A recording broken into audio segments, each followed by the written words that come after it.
Welcome back to my channel. तो आज हम जो चैप्टर कर रहे हैं वो है हमारे आसपास के बाज़ार। तो क्लास 7 की पॉलिटिकल साइंस का चैप्टर नंबर 7 है भाई, जो हमारे आसपास के बाज़ार। ठीक है, मतलब कि हम मार्केट के बारे में पढ़ेंगे, कैसे कैसे कितनी टाइप की मार्केट होती हैं और कितने प्रकार की जैसे चीज़ें हैं, किस मार्केट में किस टाइप्स की चीज़ें हमें मिलती हैं, कौन से खरीदार हैं जो बायर्स हैं, कौन सी मार्केट में जाना ज़्यादा पसंद करते हैं और क्या क्या प्रॉब्लम्स आती हैं हर मार्केट के अपने अपने। आज तो हम ये देखते हैं। तो अगर हम बात करें तो हर चीज़ क्या है, हमारे जो घर पे कोई भी एक सुई से लेकर और कोई भी चीज़ जो आती है वो कहाँ से आती है, तो वो आती है भाई बाज़ार से, मतलब के मार्केट से। तो कई तरह के मार्केट होती हैं, जैसे कि जो वीकली मार्केट रहती है भाई, साप्ताहिक बाज़ार जिसको बोलते हैं, शॉपिंग मॉल्स रहते हैं और कुछ हमारे आसपास की शॉप्स रहती हैं, तो वो भी क्या है, वो भी एक मार्केट है। तो ये आज हम देखते हैं। तो सबसे पहले जो है वो है हमारे लिए साप्ताहिक बाज़ार। साप्ताहिक बाज़ार क्या होता है? साप्ताहिक बाज़ार, जैसा कि इसके नाम से ही आपको पता लग रहा होगा कि जो सप्ताह में कोई एक दिन निश्चित कर लिया जाता है किसी एक पर्टिकुलर जगह के लिए। ठीक है, तो वहाँ पर जो दुकानें लगती हैं वो जो परमानेंट है वो नहीं होती हैं, वो एक दिन लगेगी। एक दिन जो वहाँ का जो दुकानदार है डेली हर कहीं, मतलब जो कि भाई एक दिन एक जगह पे लगेगा, वो दुकानदार अपनी शॉप लगाएगा, अगले दिन कहीं दूसरी साप्ताहिक मार्केट में वो दुकान लगा लेगा। तो इसमें क्या करते हैं कि जो व्यापारी है, मतलब कि जो दुकानदार है, व्यापारी दिन में दुकान लगाते हैं, शाम होने पर उन्हें समेट लेते हैं। कुछ साप्ताहिक बाजार ऐसे भी रहते हैं जो केवल शाम को ही लगते हैं, 4-5 घंटे के लिए शाम को ही लग जाते हैं। तो वो अलग तरह के होते हैं। और एक होता है कि जो सुबह से शाम तक लगता है। तो ऐसे जो साप्ताहिक बाजार हैं वो भी 2 तरह के होते हैं। देश भर में ऐसे हजारों बाजार लगते हैं जो लोग अपनी रोज़मर्रा की जो ज़रूरतें हैं वहाँ से खरीद सकते हैं। तो इसके क्या क्या है भाई? एक तो क्या है कि यहाँ पर काफ़ी ज़्यादा आपको वैरायटी मिल जाती है, ऊपर से चीज़ें सस्ते दामों पर मिल जाती हैं। अब बात आती है कि सस्ते दामों पर है तो क्वालिटी अच्छी नहीं होगी, ऐसा नहीं होता है। कुछ चीज़ों की तो खैर क्वालिटी जो रहती है उनकी क्वालिटी अच्छी नहीं होती, लेकिन कुछ चीज़ें ऐसी होती हैं कि भाई जो डेली के जो दुकानदार, एक जो फिक्स दुकान जिन्होंने कर रखी है, उनके अकॉर्डिंग अगर देखी जाए तो कुछ चीज़ें हमें वहाँ से सस्ते दामों पर मिल जाती है। वो क्यों मिल जाती है? क्योंकि बाकी जो दुकानदार रहते हैं उनको दुकान का किराया, बिजली का बिल, कुछ टैक्सेस वगैरह उनको देने पड़ते हैं। बाकी के और जो दुकानों पर का जो कर्मचारी रखते हैं, जैसे 1-2 हर कोई दुकानदार रखता ही है, तो उनको भी जो सैलरी है वो उनको देनी पड़ती है। तो वो सारी चीज़ें कहाँ जोड़ते हैं? वो सारी चीज़ें प्रोडक्ट में ही वो ऐड कर देते हैं, प्रोडक्ट की कॉस्ट में ही ऐड कर देते हैं। तो इसलिए जो साप्ताहिक बाजार है उसमें चीज़ें थोड़ी सस्ती मिल जाती हैं, क्योंकि उनको ऐसा कोई पेमेंट नहीं करनी पड़ती, ना उनको किराया देना पड़ता, ना बिजली का बिल देना पड़ता है। वो सिर्फ क्या करते हैं, जो सामान लेकर आते हैं वो अपने घर में ही वो रख लेते हैं और वहाँ से कुछ सामान लाकर जो साप्ताहिक बाजार है उसमें बेच देते हैं। उसमें सिर्फ उनके घर वाले ही हेल्पर रहते हैं, वो उनके हेल्प कर देते हैं। अब यहाँ पर क्या होता है, जो साप्ताहिक बाजार है उसमें प्रतियोगिता ज़्यादा रहती, कंपटीशन है वो ज़्यादा रहेगा, क्योंकि सभी एक ही तरह की चीज़ें हैं जो उसके लिए काफ़ी ज़्यादा दुकानदार रहते हैं, मतलब के सेलर ज़्यादा रहते हैं। इसका मतलब कंपटीशन ज़्यादा है।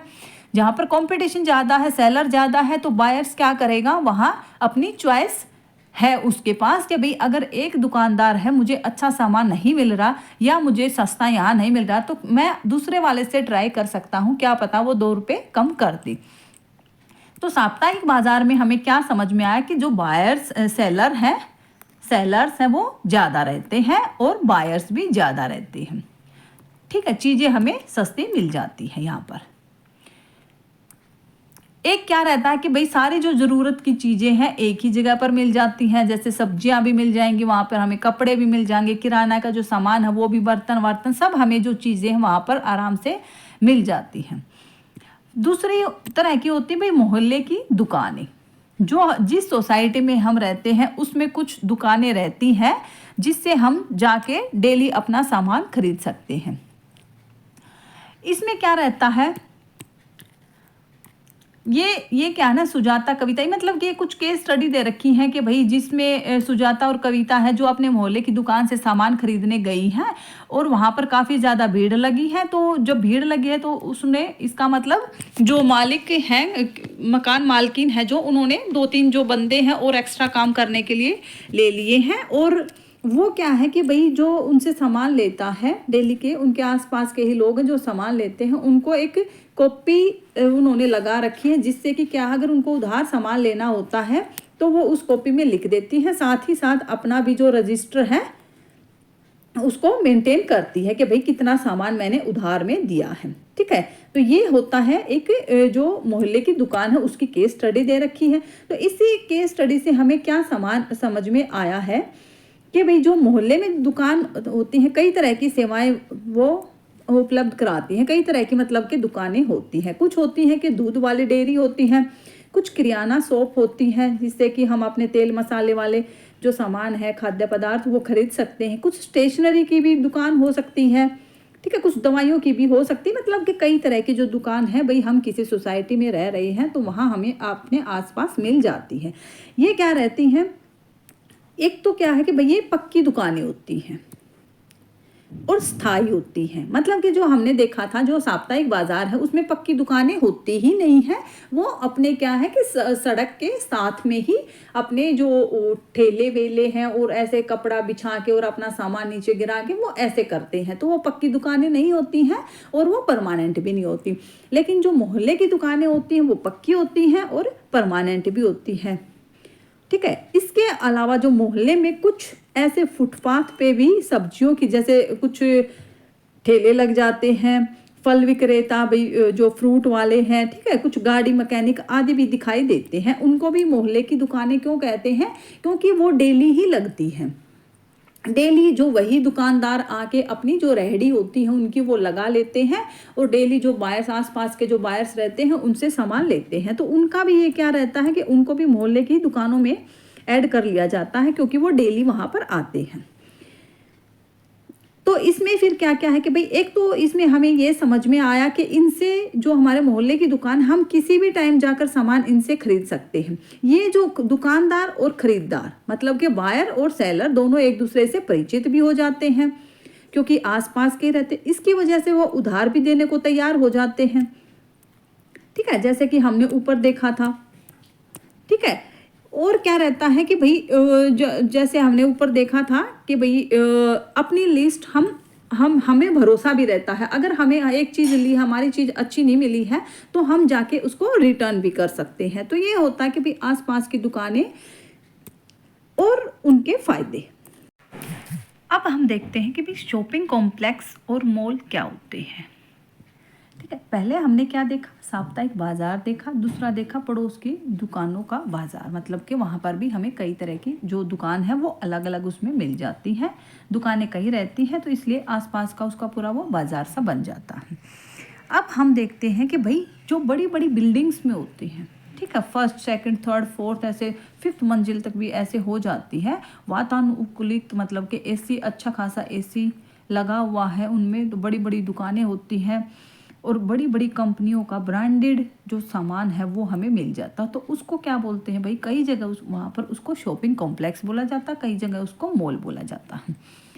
ठीक है, वहाँ पर हमें हर ब्रांड का क्या मिल जाता है, सामान मिल जाता है, हर क्वालिटी का सामान मिल जाता है। उसमें क्या है कि भाई जैसे हमने एडवर्टाइजमेंट पढ़ा था, एडवर्टाइजमेंट क्या था कि भाई कोई भी ब्रांड अपना प्रमोशन करता है कि भाई हमारे यहाँ पर ये चीज़ें अवेलेबल हैं, उसमें ये फीचर्स हैं, इन चीज़ों में जो प्रोडक्ट है, हमारे प्रोडक्ट में ये फीचर्स हैं। इनको देखकर ही क्या करते हैं कि जो अच्छे खासे पैसे वाले लोग हैं वो वहाँ पर जाना पसंद करते हैं, शॉपिंग मॉल में, शॉपिंग कॉम्प्लेक्स में। ठीक है, तो वहाँ पर हम क्या कर सकते हैं भाई, हमें बहुत सारी वैरायटी मिलती है और जिसकी वजह से हम क्या कर लेते हैं, उनको कंपैरिजन कर सकते हैं अपने चॉइस के अकॉर्डिंग और अपने बजट के अकॉर्डिंग। अब देखते हैं कि बाज़ारों की श्रृंखला। बाज़ारों की श्रृंखला क्या होती है भाई? बाज़ारों की श्रृंखला होती है कि वही जैसे एक प्रोडक्ट कहाँ बना है? घर पर तो बनता नहीं है भाई। मतलब कुछ घर पर भी बनता है, कहने का मतलब है कि भाई कहीं ना कहीं तो प्रोडक्ट बनता है। तो कुछ प्रोडक्ट क्या है भाई, कारखानों में बनते हैं, कुछ प्रोडक्ट खेतों में बनते हैं, कुछ प्रोडक्ट घरों में बनते हैं।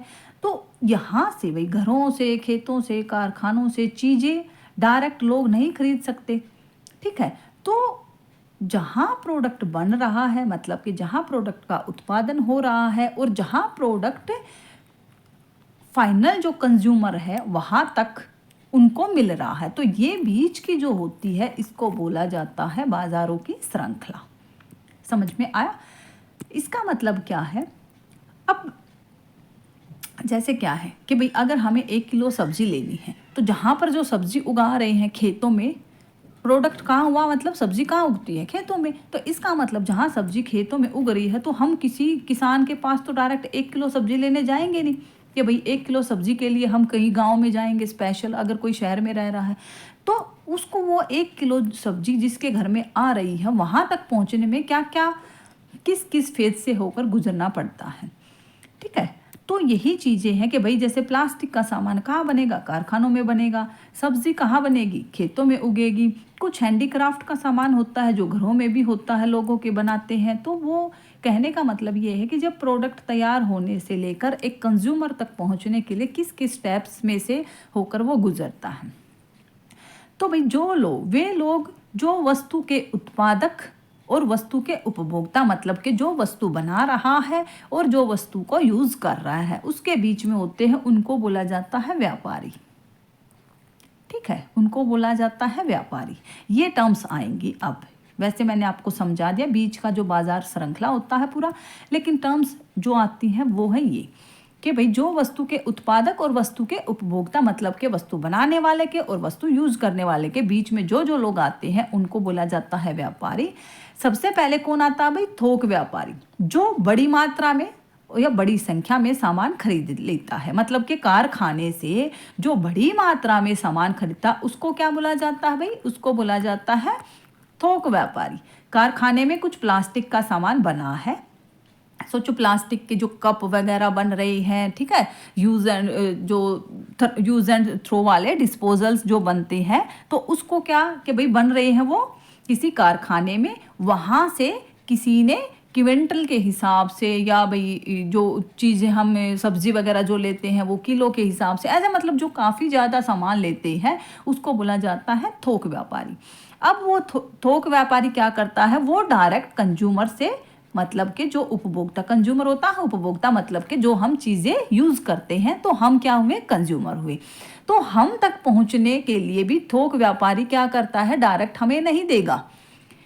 ठीक है, तो क्या है प्रोसेस, क्या है कि वही जैसे यहाँ पर कोई चीज़ बन रही है, कारखाना, ठीक है, यहाँ पर कारखाना, यहाँ पर चीज़ें बन रही, तो यहाँ से 4 लोग क्या लेंगे? बड़ी बड़ी मात्रा में, किलो में, क्विंटल में, ठीक है, तो ऐसे लेंगे 4 लोग। वो ज़्यादा भी हो सकते हैं, कम भी हो सकते हैं, कहने का मतलब ये मैं वैसे बता रही हूँ। तो ये क्या रहेंगे भाई? ये रहेंगे थोक व्यापारी।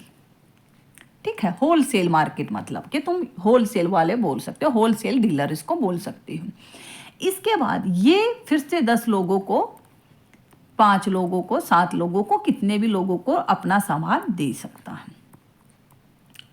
ठीक है, ये दूसरे वाला भी दे सकता है ऐसे ही 5, 7, 10 लोगों को, तीसरे वाला भी दे सकता है ऐसे ही, चौथे वाला भी, फोर्थ वाला भी दे सकता है। तो इसका मतलब क्या है कि ये जो श्रृंखला है ये है भाई पूरी बाजार श्रृंखला। यहाँ से यहाँ सामान गया, यहाँ से यहाँ गया। अब इन लोगों के थ्रू ये क्या कर रहे हैं कि ये भी भाई 50 लोगों को सामान बांट रहे हैं, ये वाला भी 50 लोगों को बांट रहा है, ये वाला भी 50 लोगों को बांट रहा है। तो ऐसे क्या है कि ये लोग, अब हम क्या है, लेकिन ये 50 लोग क्या हो गए भाई? ये हो गए कंज्यूमर, क्योंकि अब ले रहे हैं ये डायरेक्ट जो तो भाई जो थोक, अब जो ये थे हमारे ज़्यादा वो खिचपिच हो गया था, तो जो थोक से, मतलब कि थोक व्यापारी से जो ये बाकी के और व्यापारी भी, ये भी व्यापारी ही हैं क्योंकि अभी तक ये भी सामान बेच रहे हैं।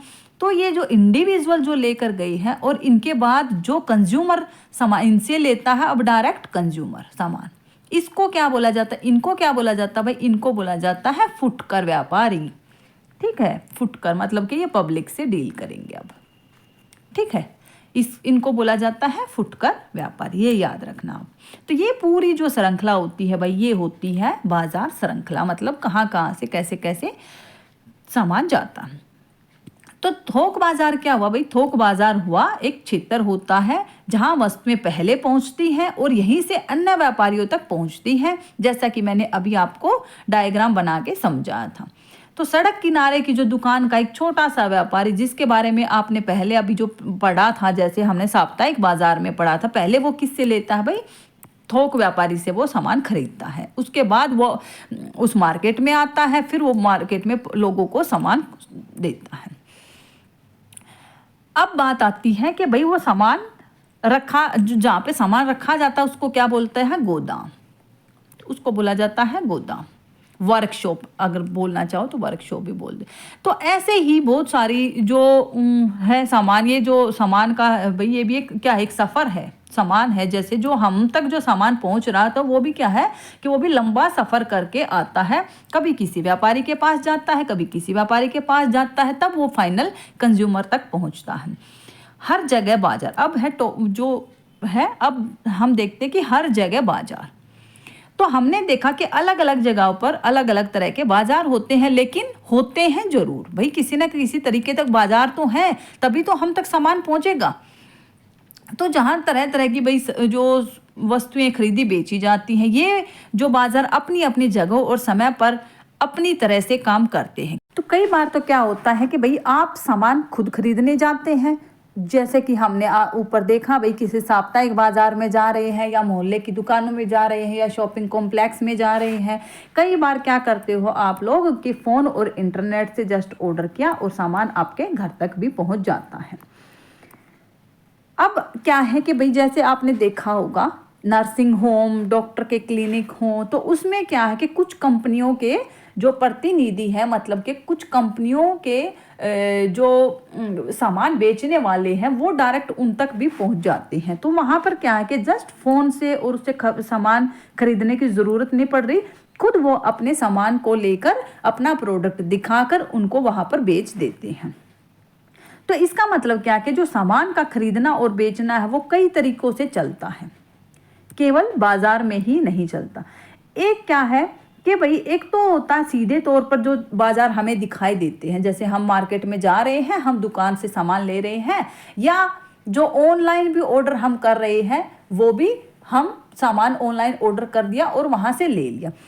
कई बार क्या होता है कि जैसे सामान बिकने और खरीदने वाली चीज़ें हम सीधे प्रयोग नहीं करते। मतलब यहाँ पर क्या कहना चाहता है कि जैसे एक किसान है, एक किसान अगर सब्जी उगा रहा है, तो हमने हम उस सब्जी को प्रोडक्ट देख रहे हैं, ठीक है, कि भाई हमारे लिए क्या है, प्रोडक्ट एक सब्जी है, और वो जो होलसेल वाला है वो सब्जी किसान से लेगा, और होलसेल वाला बाद में जो फुटकर व्यापारी है उनको दे देगा, फुटकर व्यापारी है हमें कंज्यूमर को दे देंगे। ये प्रोसेस है। एक और क्या रहता है कि भाई हम जो इनडायरेक्ट जो चीज़ें, अब जो सब्जी उगाई है अगर किसान ने, उसमें क्या लगा होगा भाई, उसमें बीज भी लगा होगा, उसमें कुछ फर्टिलाइजर भी यूज़ किया होगा उन्होंने उसको उगाने के लिए अच्छे से, ठीक है, उसने कुछ पानी भी यूज़ किया होगा। तो कहने का मतलब क्या है कि भाई जो ये चीज़ें हैं, ये भी तो कहीं ना कहीं इस्तेमाल की जाती हैं, ये भी तो कहीं किसी दुकान से खरीदा जाता होगा। लेकिन हम क्या है कि भाई हम जो डायरेक्ट चीज़ें हैं सिर्फ हम उन्हीं को देखते हैं, लेकिन कुछ इनडायरेक्ट बाजार भी होता है जो हमें किसी भी एक प्रोडक्ट के लिए दिखाई नहीं देता है। अब जैसे कार है, अगर हम होंडा की किसी प्रोडक्ट की बात करेंगे तो हम देखेंगे कि भाई होंडा की एक कार है जो हमें खरीदनी है, लेकिन हम ये नहीं देखेंगे, हमने जस्ट होंडा की एक कार देखी है, उसके बाद हम उसका जो कुछ डीलरशिप जो उन्होंने दे रखी जिनको, वहाँ से उस डीलरशिप शोरूम से जाकर हम वहाँ से खरीद लेते हैं। लेकिन जो उस होंडा की जो कार में बाद में कुछ जो प्रोडक्ट लगे हैं, टायर किसी कंपनी के लगे हैं, उसमें गियर है जो वो किसी कंपनी का लगा है, जो उसकी बॉडी है वो कहीं किसी कंपनी ने बनाकर तैयार की है, तो ये चीज़ें क्या है, ये चीज़ें हम नहीं देख पाते हैं। तो इसका मतलब क्या है कि भाई इनका भी तो बाजार है, बाजार जस्ट ये नहीं कि जहाँ प्रोडक्ट बन रहा है वहां से लेकर और हम तक पहुंचने के, उसी को बाजार नहीं बोलते, मतलब कि उससे पहले से ही शुरू हो जाता, प्रोडक्ट बनने से पहले ही, यहाँ पर ये कहना चाहता है। अब बात है कि बाजार और समानता, क्या सभी बाजार में लोग समान दिखाई देते हैं? यहाँ पर ये बात है कि भाई हम आसपास के कुछ बाजारों पर जब नज़र हमने डाली है तो जो साप्ताहिक बाजार से लेकर शॉपिंग कॉम्प्लेक्स तक की जो दुकानें हैं और दुकानदारों को हमने देखा है, इन दोनों दुकानदारों में बड़ा अंतर है। एक क्या है, जो साप्ताहिक बाजार वाले जो दुकानदार हैं वो क्या करते हैं, पूंजी कम लगाते हैं, ठीक है, मतलब कि पैसा कम इन्वेस्ट करते हैं, अपना कुछ सामान वो खरीद के लाएंगे और सस्ते दामों पर ही वो बेच देते हैं। अब जो कुछ शॉपिंग कॉम्प्लेक्स वाले दुकानदार हैं वो बड़ी पूंजी खर्च करते हैं, मतलब क्या है, डिफरेंस है, समानता नहीं है, दुकानदारों में भी समानता नहीं है। अब जो साप्ताहिक बाजार में जो उसकी तुलना में अगर लाभ की बात करें तो वो कमाता भी कम है। भाई छोटे दुकानदार है, जो साप्ताहिक बाजार वाला जो दुकानदार है वो कम कमाएगा एक शॉपिंग कॉम्प्लेक्स के दुकानदार की अपेक्षा, वो कम कमाता है। अब अगर खरीदारों की भी बात करें तो उनकी भी अलग अलग स्थितियां होती हैं, जैसे सस्ता मिलने वाला जो सामान जो खरीद पा रहे हैं इसका मतलब उनकी स्थिति अलग है, और कुछ ऐसे रहते हैं कि भी सस्ता मिलने के बाद भी लोग नहीं खरीद पाते हैं। कुछ ऐसे रहते हैं कि जो जिनको खरीदना ही, सस्ता मिले तब भी उनको नहीं खरीदना है, उनको खरीदना ही शॉपिंग कॉम्प्लेक्स से। इसका मतलब क्या है कि भाई जो खरीदार हैं उनमें भी समानता नहीं पाई जाती है। किसके अकॉर्डिंग नहीं पाई जाती? भाई उनकी आर्थिक स्थिति के अनुसार उनकी जो समानता है वो अलग अलग होती है, उनमें समानता नहीं पाई जाती है, मतलब आर्थिक स्थिति अलग अलग होती है लोगों की। इसलिए तो भैया आज हमने जो है ये सारा देख लिया कि बाजार कैसे कैसे किस किस टाइप का होता है, किस टाइप में किस टाइप के दुकानदार होते हैं, किस टाइप के बायर्स रहते हैं। तो आज का जो चैप्टर है हमारा ख़त्म होता है। मिलते हैं एक नई वीडियो के साथ और नए टॉपिक के साथ। तब तक चैनल को सब्सक्राइब करो और वीडियो पसंद आई हो तो लाइक करो और अपने दोस्तों को शेयर करो।